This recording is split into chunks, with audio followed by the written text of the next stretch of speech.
indulge and beyond. We are taking you on an exciting journey in this video to explore the beautiful island of St. Thomas. Here are a couple amazing places you don't want to miss when you visit this tropical paradise. Crocky Point is a small, pretty, well-visited beach. It is loved by many for its lively vibe and easy snorkeling. Public access to this beach is free. The beach is often lined with beach chairs and umbrellas for rent. Natural shade is limited. You will also find several food vendors and restaurants around. We are at Lime Tree Beach. Lime Tree Beach is a small, pretty beach that runs along a natural cove. Perfect for a quiet day of laying out, having a few drinks, reading a book, and just unwinding. The water often has a gentle to mild surf, and entry can be difficult as the initial area is rocky. The area around the bay is home to the Bluebeard's Beach Club timeshare hotel property. Lime Tree is usually very quiet. This is the part for its appeal. It is a great spot to watch the sunset in the afternoon. Get Haven is one of the upscale shopping malls. Have plenty of parking and it's free, and nice places to eat. Get Haven offers the ultimate experience in shopping. Have top brands and charming local shops.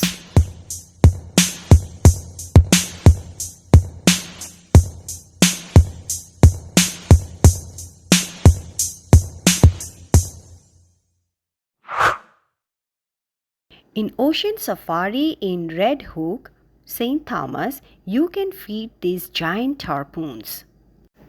Stop by the retail store and pick up a pin tab of harpoon food for $3 and feed these huge creatures.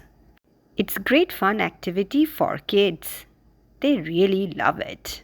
We saw some feral chickens. Feral chickens are common sight on all the major islands. They can be seen in many different habitats. Tillet Garden is a small art village where you can come and free your mind and relax your soul. Enjoy local food and crafts. Such an amazing and peaceful place to relax. Tillet Garden is centrally located, so you won't miss the place. Tillet Fort Christian, a 300-year-old historical landmark. Construction took place between 1672 and 1680. At that time, it served as the administrative center of the island. In later years, the fort served as police station and prison. It was established as museum in 1971. Roadside, you can find this colorful market where you can take a picture with I Love St. Thomas and buy beautiful souvenirs for your journey and memory. Across the street, you will find the yellow painted Charlotte Amalie post office. Inside, you will find artwork and beautiful murals. It was beautiful weather, so we were walking around, but don't hesitate to grab a taxi. Across the post office is Emancipation Garden. While the Emancipation Garden is small, the statue and history behind it paint a picture of the history of Charlotte Amalie and St. Thomas. It was nice to walk around and see Dutch architecture. Big front doors on the shops, the small courtyards, and the street itself feel historic. Continuing down the waterfront will bring you to the main shopping area in Charlotte Amalie. It is filled with mixture of newer buildings and refurbished old warehouses. The story is that many of these warehouses were built to store the plunder of pirates. Cobblestone streets and stone-lined alleys crisscross throughout the area. The almost never-ending rows of shops beckon you to explore. As you pass through the corridors, you can almost feel the age of the city. Next, we headed towards Blackbeard's Castle and 99 Steps. Blackbeard's castle was closed for repair when we arrived there, but the view from it's absolutely amazing. Getting up to Blackbeard's castle involves walking up to another tourist site, the 99 Steps. The 99 steps are made from the ballast bricks from Danish ships back when the world was dependent on shipping and there was no such thing as airplanes to transport people and cargo. 97, 98, 99, and here we go. Up. That's the one. You guys did it? The Three Queen Fountain honors three historically important women, Queen Mary, Queen Agnes, and Queen Josiah. These women led a successful 1878 resurrection against the Danish government, demanding improved working and living conditions and better wages. If still lost, try to look for an old tower on your horizon. That's Blackbeard's Castle. 99 Step is free to do, but Blackbeard's Castle, when open, charges a fee to enter. We stopped at Brewer's Beach. The water was almost completely still at Brewer's, making a great location for snorkeling. Found it really amazing and interesting because I could see many different forms of shells in this beach. Enjoy the view of the airport, planes landing and taking off.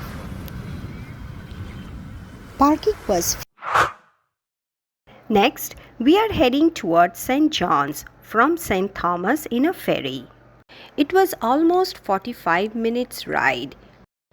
St. John is the smallest of the Virgin Islands. With over 60% of the island being national park, you can imagine how stunning it is. Hawks Nest Beach has plenty of parking, soft sand beach, and a dramatic shoreline, and plenty of shade under the sea grapes that line the water. Depending on the tide, Hawks Nest can be very narrow beach, so grab your sun early and enjoy the shades later in the day. Peace Hill is one of the easiest sugar mill ruins on St. John. From the parking lot on North Shore Road, there is a quick little trail that brings you up the hill and takes you back to hundreds of years ago. After a few short minutes, you will come up to the windmill ruins. In the 1900s, Colonel Wadsworth, an advocate of world peace, purchased this land that was once a plantation. In 1975, he donated the land to U.S. Island National Park. As that the land would be named Peace Hill in an effort to spread his dream of world peace. Peace Hill in recent years have been used for weddings, stargazing, full moon drumming sessions and much more. Zomie is a small beach, only about 60 yards long. There's parking for about 6 vehicles in the designated parking across the road. Then it's just a short walk along a narrow path. You'll find a croissant-shaped beach with white sand. Sea grapes offer some shade, especially in the late afternoon. Entry is shallow. Waves and surf are usually calm to moderate. But due to its orientation, wind and weather, Zomie can have high surf at times. Cinnamon Bay Beach in St. John is magical. If you are looking for a beach with great amenities and plenty to do, Cinnamon Bay Beach on St. John is the perfect choice. It is perfect for taking walks, renting beach equipment, and exploring historic ruins. Cinnamon Bay offers signature panoramic views stretching from Peter Bay all the way over to Francis Bay. There is rental and food trucks as well. And there is no entry fee to this beautiful beach. The sugar plantation ruins is adjacent to Cinnamon Bay Beach. Once you arrive, you will find signs along the trail. You'll also be able to view the exhibits and the history behind them. The trail length is about half a mile and takes about 30 minutes to hike. Along the trail, you'll find what remains of the sugar factory. It was established in 1717. It is one of the earliest sugar plantations on St. John. You will also notice the horse mill, where the cane's juice were squeezed out between iron rollers and traveled to a nearby boiling room. Notice the plant life surrounding you. Look out for the tire palm. It is one native palm remaining on St. John and thrives in moist, cool environments. Francis Bay Beach is less crowded, a lovely quiet beach that even offers a small hike. Bring your snorkeling gear, drinks and lunch. Water is calm here. It's great for swimming and you can even often see sea turtles. Don't forget sunscreen. You are in full sun here all day. The Anabar Plantation is located east of Mary Point on St. John's North Shore, just a 20-minute drive from the ferry dock in Cruz Bay. The plantation was one of the largest in operation in St. John during the late 1700s and produced 100,000 tons of sugar a year. The 1,300-acre cane farm, worked by enslaved workers, also produced rum and molasses for export. For a moment, take yourself back to a time where in that heat you are walking dawn to dusk on steep graded hillsides, manually carrying loads of heavy cane up and down over and over again. Water and food were scarce, and slaves were made to provide for themselves in a place with difficult soil, mostly overtaken by the cane. During times of drought, many starved to death. During harvest season, the slaves were made to work 18-20 hours per day. Let's all think for a moment before further exploring Anabar. It is a somber experience. Always be cognizant of this history when visiting one of the ruins on St. John. It makes for a much more meaningful and thoughtful experience and lesson. Hansen Bay is not near any of the other beaches we have visited. You can find Hansen Bay over on the east end of St. John. The water is calm, great snorkeling. There are options to rent kayaks and such, and you can find sun or shade on this beach. Venture out to the east end of St. John and explore Hansen Bay.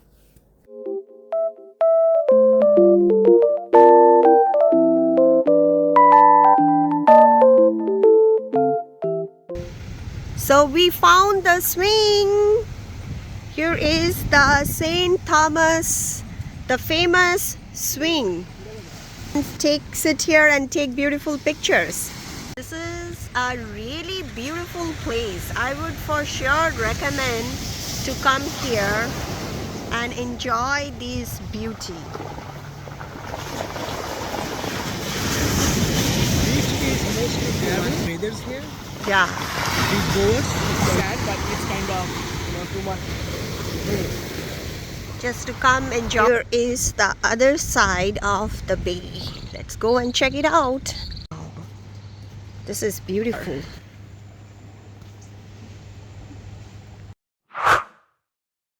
Mermaid's Chair is a sandbar on the west coast of St. Thomas. It is found in the high-end gated community of Botany Bay, a beautiful preserve with billion-dollar homes. To enter the preserve, bring your government-issued ID. This is not a hike, it is paved the entire way. Even though it is paved, the walk back to your car uphill is 1.3 miles, so be prepared to sweat. The sandbar separates the Atlantic Ocean and the Caribbean Sea. It is quite a magical place that has amazing views from pretty much every angle. Bring plenty of water and sunscreen. The views are magical and mesmerizing.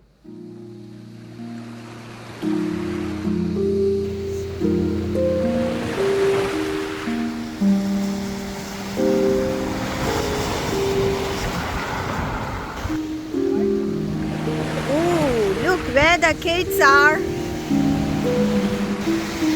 So one side is the Caribbean Ocean and the other side is the Atlantic. Now it's time to go up. Almost 35 minutes walk. So getting up, it is tiresome, very tiresome. So we are sitting here.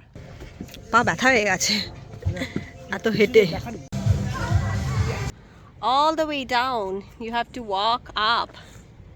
So we'll sit here for a while and then we'll start walking again. We are at the most famous mountaintop, which is the home of the world-famous banana daiquiris.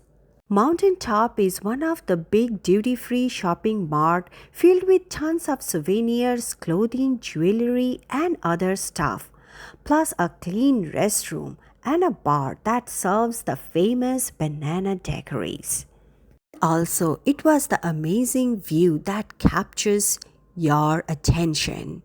Mountaintop is the perfect place for photos. On a clear day, you can see many islands from there. Great Tobacco, Tortola, St. John's. That's Magen's Bay. Safire Beach is best described as a resort hotel beach with public access. It's also more secluded because road access is via a security guard station for the Safire Beach Resort condominiums on the property. Access to this beach is free and you will find lots of shady areas. Restroom, showers, chair rentals, water sports, food and drink are all available in this beach. If you are here on New Year's Eve, this is here where you will see lots of parties taking place for New Year's Eve. We hoped all this information helped you plan your next visit to St. Thomas and St. John. Watch our detailed video with individual locations we have covered. And don't forget to subscribe. Thank you.